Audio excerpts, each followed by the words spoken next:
6 jours de collecte dans Villeray-Saint-Michel, parc extension. Les inspecteurs que nous accompagnons s'arrêtent,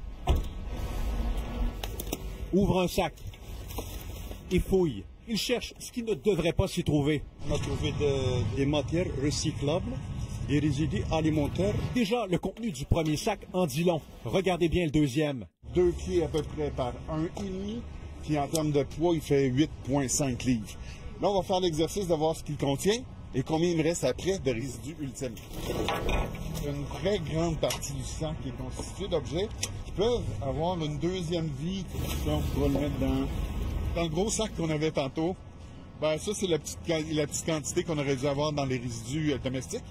Ça, c'est ce qu'on aurait pu mettre dans le bac brun. Et tout le reste, c'était du recyclage. 0 déchet d'ici 2030. C'est la cible que s'est fixée la ville. Le défi est immense. De 2020 à 2024, les Montréalais ont produit 7 % moins de matières résiduelles. Mais il en reste beaucoup à faire, autant en recyclage qu'en compostage. L'an dernier, 38 % du contenu des sacs aurait pu aller dans le bac brun. Et pourtant, plus de 90 % des citoyens ont accès à la collecte municipale des matières organiques.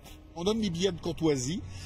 On met les gens en lien avec l'éco-quartier qui peut donner de la formation. Les amendes peuvent être salées de 200 à 4 000 $ selon la gravité, les récidives. Ici, c'est un citoyen ou une entreprise, par exemple. Cependant, insiste Philippe Sabourin, l'approche reste d'abord basée sur la sensibilisation.